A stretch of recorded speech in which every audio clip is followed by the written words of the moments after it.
Hey, what's up, everyone? I'm going to try something different here. Thanks for joining me on this, and I'm hoping to make this a little bit more of a regular thing.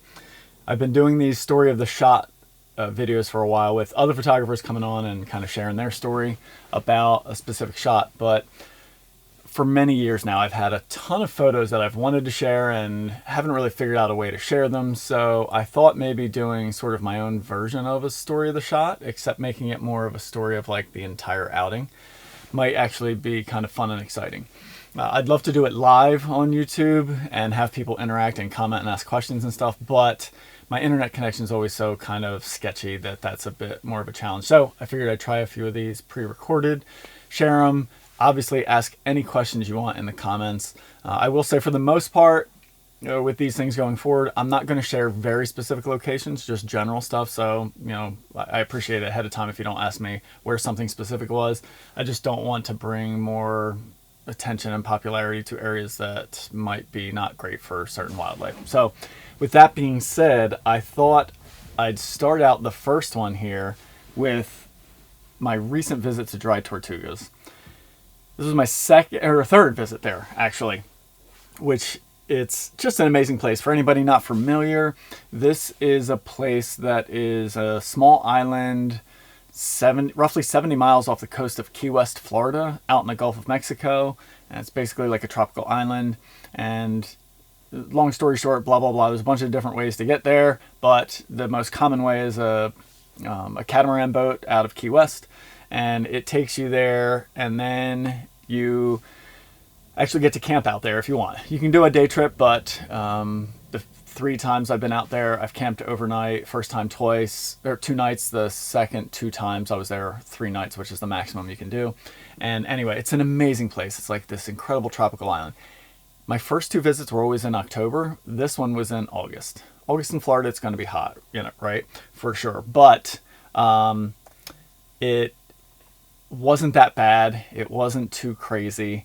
And you spend a lot of time in the water and stuff like that. So anyway, I'll just take you through kind of the trip here and kind of my approach to photography, what I was thinking. And I'll say right off the bat, I wasn't really planning on doing a lot of photography. I kind of assumed that August, when was this? I don't even remember the date. Let's see. Let's look at the metadata here. It was August 25th.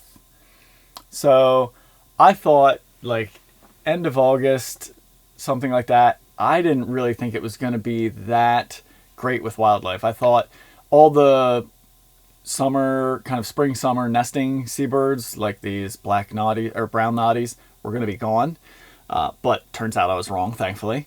And I didn't think the fall migrating warblers and songbirds would be in. Turns out I was wrong as well. So it ended up being a lot better, like way better, actually. One of my favorite photographic experiences out there. And it's been amazing every damn time. So yeah, you arrive, and like I said, I didn't have any expectations. So what did I bring? I brought my D4S and the 100-400 and the 24-120 because I knew on the off chance I might see some seabirds like this that are really friendly, or in the past, I gotta say, I've had some warblers that were really friendly and I was able to get really close to them. And so I thought maybe there was a chance I might want a wide angle. Plus, I don't know. Yeah, here I have some. Just the scenery is like ridiculous out there. So, there's a reason to have a wider angle lens sometimes anyway. So let's start with when I first arrived. We're setting up in the campsite, and then first thing I notice is there's like a red start flitting right around in the campsite there. Super surprised, but that's the most common bird I've seen out there in the past anyway. So that was really cool. So shot some of them. Prairie warbler were really cool. I think it's a loggerhead turtle, big sea turtle, ended up being like right in, there's a massive brick fort there that has a big, a moat around it. And this turtle actually ended up going into the moat and swimming, so got a shot of that. And some shorebirds were migrating through as well, which is really cool. Spotted sandpipers, there was like a handful of them looking real sharp. I actually kind of liked this shot with the brick wall pattern in the background. I kind of played into that, I was trying to line them up with that in the background. So that was really cool. And then, brown pelicans, I don't know if I've seen them out there in the past, but, that's a staple Florida bird, which was really, really nice. And then I started, by the way, I'm taking you through this in the progression of like from beginning to end with kind of what I shot, how I shot it, and how I approached it. So I started, quickly, very quickly is what I meant to say. I noticed these brown noddies were all over the place. I wasn't sure if they were black or browns, but it seems like more of them were brown. It seems like blacks are kind of sporadic out there. So I think most of these are brown noddy. So I'll just kind of call them that from now on. And to ID them, it seems pretty tough for me anyway, because I don't have that much experience with them. So anyway, they hang out on, let me see if I can find this. Here we go. Here's a great example of it. They hang out on these pilings a lot. It's this old, used to be some sort of dock there, and the pilings are rotting away and rusty and textured and have all these crazy cool patterns. So this particular one I found off to one side. It was in a different area, and I was actually wading out in the water a little bit for this, just right on the shoreline, but I started shooting through some of it because, I don't know, this spot in the beginning anyway was kind of a visual mess, I'd say. It was just, it was a little bit messy. So I was trying to figure out a way of kind of simplifying it. So I found, this way to shoot through. And by the way, you're seeing just the narrowed down version of everything. I've already culled through everything, I should say, and deleted all the bad photos. So this is everything that I've just decided to keep. We're looking at 150-ish photos here. So not too bad, and we'll go through them pretty quick. In that same area, it was really cool. I found gonna go with Louisiana water thrush. Could have been northern. I don't know. I was just doing a chip call. It's really hard to distinguish them that way. But yeah, here's the shot. Let's see. That's the straight out of camera shot.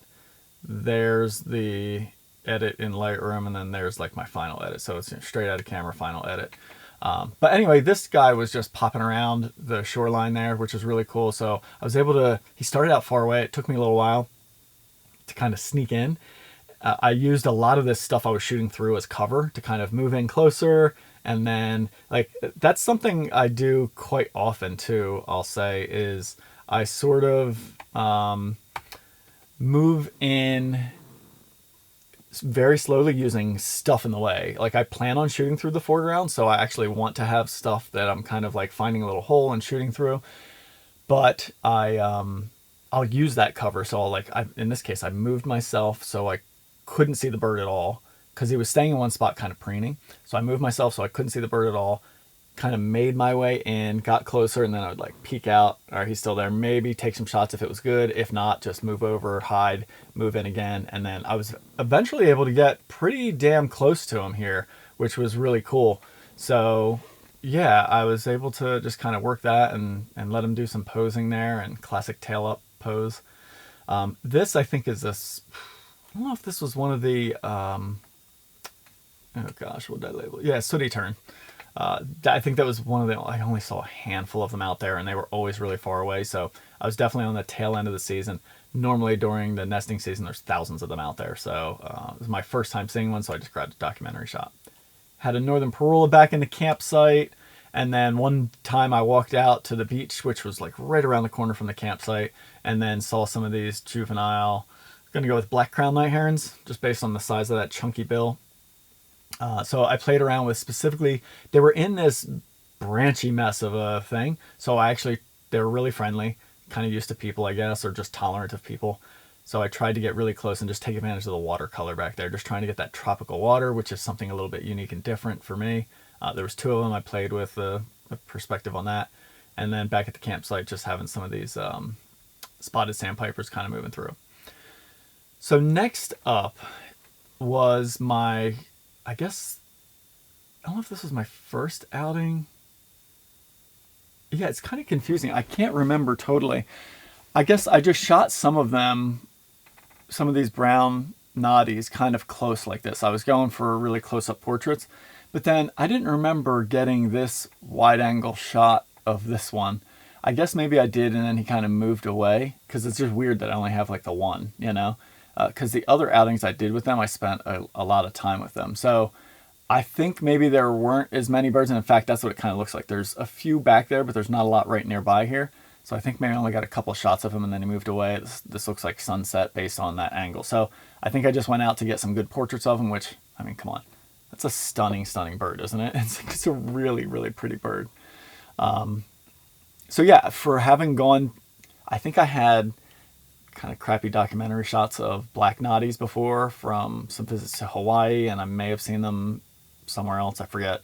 But I'd never gotten portraits of them. So as much as I love stuff like this, which admittedly all the pilings back there aren't the best, the sky is kind of whatever, but it's still neat to just show off the habitat. This to me right now is the better shot right here, you know? So that's what I did there. A little bit more of the Sandpiper stuff, trying to get a little bit more of a natural look on sometimes. Yellow-throated warbler was there, interesting light, crappy perch. Another turtle, I think this one was a different one. No, that was the loggerhead. Maybe the other one was something different. I don't know. I don't know how to tell these species apart. I'm not a good turtle ID person. Beautiful sunset that first evening. I think this was the first evening. That's why I didn't spend time with it. I was there with my sister and her boyfriend, and we decided to walk up to the top of this one section to view the sunset that evening. So I ended up just hanging out with them when the colors were like going crazy. So I wasn't doing bird photography then, which is totally fine. Like that's kind of how I like doing trips like this, you know. Skies were amazing though, just incredible stuff. And magnificent frigate birds are, I think, year round out there. They nest out there, and so you get to see a lot of them flying around. Next morning, this is the next morning, I'm pretty sure. I got up early, yeah, and decided to go out and try and photograph these brown noddies. This time I was taking the 100 to 400 because again, this was the only portrait I had, and while it's a nice portrait, the light is kind of mediocre. Not bad, but it's not the best. I wanted some great light. So anyway, walking out that morning, I end up with this magnificent frigate bird flying right in front of the moon. So that was kind of an interesting shot. Just shot him flying straight overhead. And then that was the sunrise that morning. Pretty damn epic. And so it was like on and off clouds. So this is me starting out 100 or 400 walking out. So they're out on these pilings. I don't know if I have anything that really shows, not really. I don't have anything that really shows like the setup other than this. And then I have to walk up to that. So I started just trying to play with clouds. You know, I noticed the clouds back there are kind of interesting and dramatic. So for me, an approach right now is stumbling through the water. And by the way, when I got out closer, you end up waist deep or more in the water. So sometimes I had the water like up to here, which was pretty wild. Anyway, it's a challenge. It's a rocky, messy bottom. From these pilings, there's rusty, twisted metal everywhere. It's kind of a mess. So you have to be careful. Oh, and there's waves, you know, nothing big, but there's enough waves that you're kind of like moving around and stuff like that. So it's a little bit of a challenge. Anyway, playing with those clouds at first on the approach seemed like the right move to me to try and get them like in a more dramatic scene. And then you notice here, like when I just noticed it now when I edit, something I got to be careful with all the time. The mask didn't get in between the legs. So like the sky is like randomly lighter there because I think I just darkened and made a little bit more drama out of that, or I lightened the bird and maybe it was included. Either way, I got to make sure I fix that before if I share this photo. Managed to get closer. So again, I don't know if you can see it here. Maybe in some of my later photos. I'm just going to see if I can find anything that shows. Yeah, I mean, I guess I tried not to show it. Here we go. No, different spot. All right. Anyway, off to, this is a different day, but I just want to show you. You're walking up, there's the pilings out there. Off to the right here is a brick wall. It's completely disintegrating and falling down, but that's what this background is. And I realized the light was beautiful, number one. So it was just great, beautiful light, which is what I wanted for the portraits of this. But when I was just a little bit further away, you really picked up the texture in the rock or the brick wall back there, which is not ideal. It's not what I wanted for these shots. I think it can be cool for some shots, but I just really wanted like a clean portrait. So my goal at that point was to get as close as possible. And this was the first time I really experienced like, oh my gosh, these birds are so tolerant, because there was a few of them perched on the pilings right around this particular individual. And so that's what I started doing, guys. I started working my way in. So that's what you're going to see here, trying to get some preening stuff. And it's challenging when you get close to get like the right composition. I eventually started going vertical because again, I was trying to get the most blurred background for these. And so I just went vertical, made it all about the head and like torso, like the chest and breast of the bird. I didn't care about the tail, because to keep the tail in, you kind of had to be horizontal, and then this was about as close as you could get. You can see there's still a little bit of pattern back there. So getting in closer made it better. The light just kept shifting in and out, like it was like you saw those clouds. It was some sun, then no sun, and but beautiful in between all of it. And just, yeah, the wind blowing on the feathers, doing something different. Different birds in different spots doing things. So like I was shooting this bird towards the brick wall, then out to my left, this bird decides to stretch. So shooting him against the clouds like that. And then I started playing with them with those clouds, but you can see here, 100 millimeter. I had to close down the F11 to see the clouds more back there, because if I shot it wide open, it would have been 4.5. They were too blurred to really see them. But it's still 100 millimeter wasn't wide enough. And so that's when I realized, like, I was in that moment, I was wishing like, oh, I wish I had the 24 to 120, you know, because I was like, I couldn't believe how close I was getting to these birds. It was incredible. And then, yeah, I found a little spot with some green background for this guy. So decided to try and get really close with that. But there was no way to carry another lens with you out there. And I wasn't about to switch lens while standing like, you know, waist to chest deep in ocean water. So I made the best of it with what I had. Kind of concentrated more on the portraits here because 100 millimeter at that closer distance wasn't really doing it for the wide angle scenery, you know, it just wasn't cutting it. And then look at that, I was getting some real close portraits, trying to get just a natural look. And to me, when I want a portrait and there's a bird is on something like this, I mean, this is kind of cool. It's got a lot of character and texture, but it's still somewhat nicer when you don't have to even think about it as a viewer of, oh, it's on like a man-made thing. What is that? What's it perched on? Is that a branch? Is it a rock? Is it, what is it? You know? So, you know, I took some shots with that, of course, just to show off the bird the way I wanted. But then if you can get close enough, why not just go super close? Back to playing with the clouds again when those got interesting. And here we go. I mean, this is not cropped, by the way. This is just straight, you know, I mean, maybe it's cropped like the tiniest bit, let's say. Probably like the very tiniest bit is my guess. Come on, computer, you can do it. Yeah, not cropped at all. So, yeah, that was straight out of the camera. That's how close I got to these things, you know. And thankfully that 100 to 400 focus is really close. Actually, there's how close I got to these birds. Look at the intricate feather detail on that. What a stunning bird, huh? Brown Noddy. Man, just incredible details. So yeah, I started playing around with like just macro bird photos. Why not, right? More drama in the sun, so still playing around with that. It's getting a little bright and hot up there. Managed to find this guy. I forget, was it, yeah, Smooth-billed Annie, or Ani, however you want to pronounce that. Just a random one-off out there, so just grabbed a documentary shot of that. And then, yeah, just documenting some other warblers. So I'll take shots like this just so I have records of what I saw, when, and where. So this is just, you know, to document, yeah, I saw a worm-eating warbler out there. And then this Prothonotare I did try to work. He was really friendly. There was like a pair of them. I don't think it was a male-female. They both looked bright enough to be males. So anyway, this guy was like putting on a show a few times. So I tried again to get really close to kind of make it work. Female hooded warbler, which was super dope to see out there. She was really pretty, bouncing around the campsite. So had some fun playing with her. Yeah. Black and white warbler, back to the spotted. I really like this one. Just nestled in the grass texture. He walked right to me. I just laid on the ground when he was working like out at these distances, which is still pretty close. And then, yeah, he just walked right up to me. Didn't care. Look at this, just like in your face. Beautiful colors in the background, interesting light, bird and shade, light on the background kind of stuff, you know. Piping? Yeah, piping plover. Yeah, I was just always struggling with the off season. Like fall shorebirds can be a challenge, you know. But yeah, piping plover out there, which was really cool. Just some beautiful, this was the sunset that night. Just some incredible clouds. Had a Frigatebird fly by eye level when we were up on top of this fort, which was really neat. And then, folks, the next morning. So this is the next morning. I went back to the same spot that I'd shot the Brown Noddies the day before. So all of these shots. Went to the same exact spot just because I knew it would be good. There was one thing about it, though. Hang on.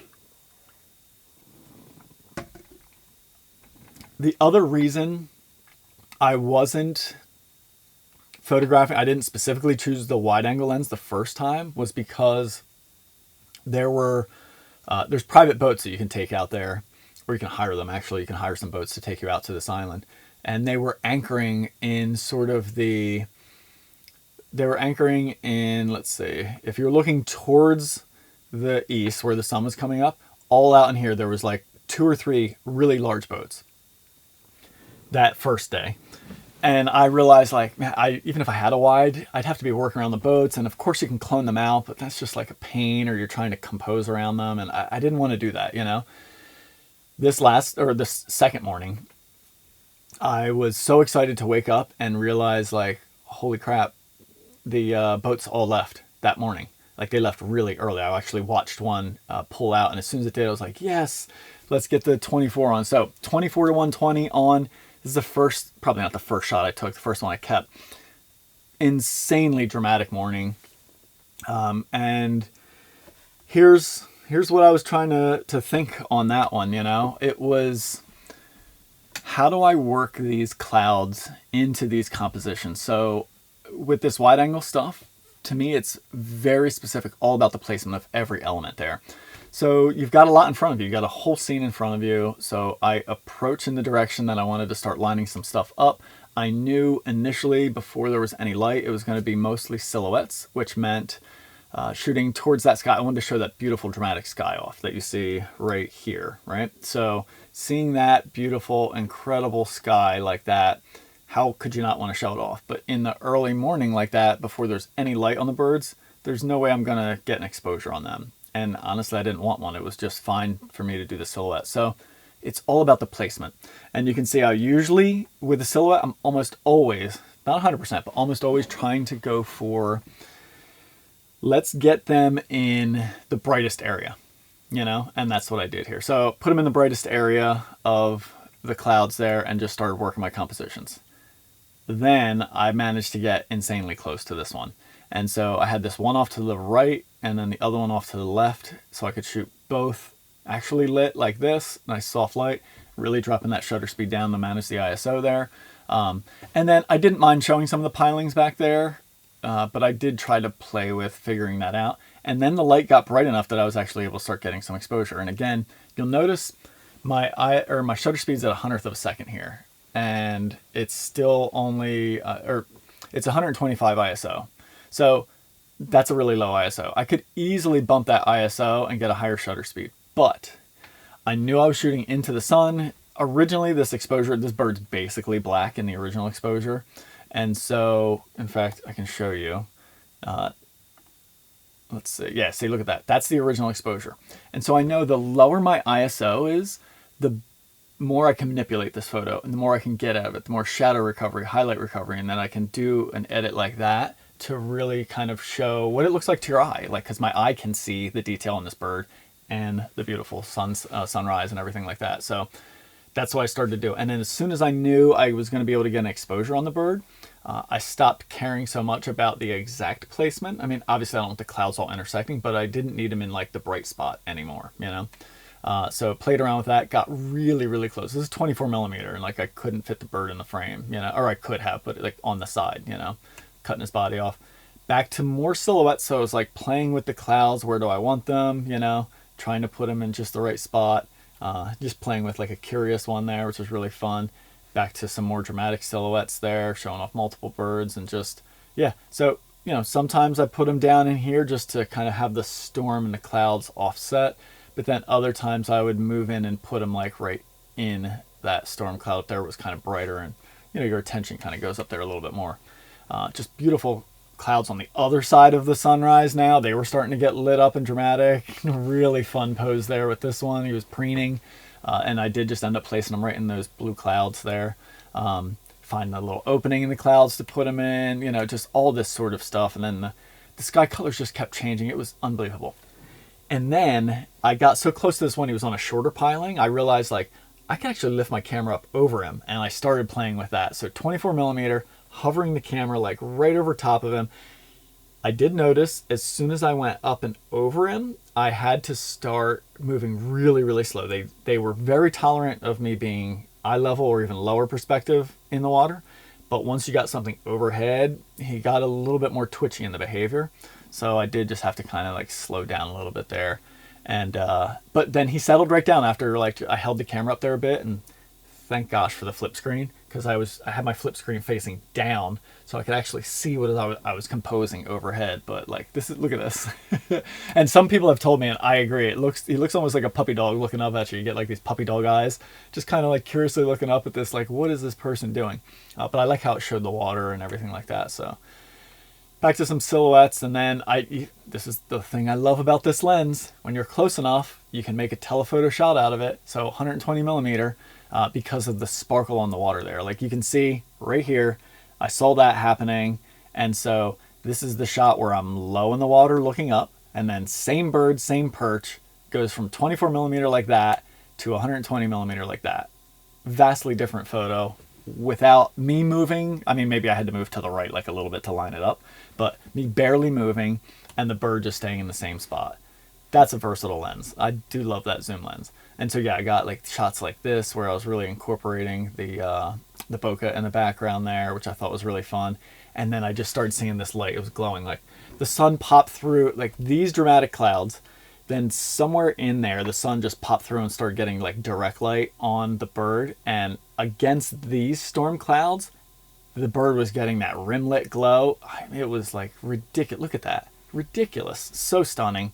I shot a bunch of different exposures, tried it different ways. I tried some wider like this, but I don't know. I think the tighter shots kind of work better in this circumstance. But yeah, played with putting the sun directly behind him there for some extra drama. Like just going from, look, from, 120 millimeter, 30 millimeter, 24 millimeter, back to 24 millimeter on this light. Look at the light, was just stunning.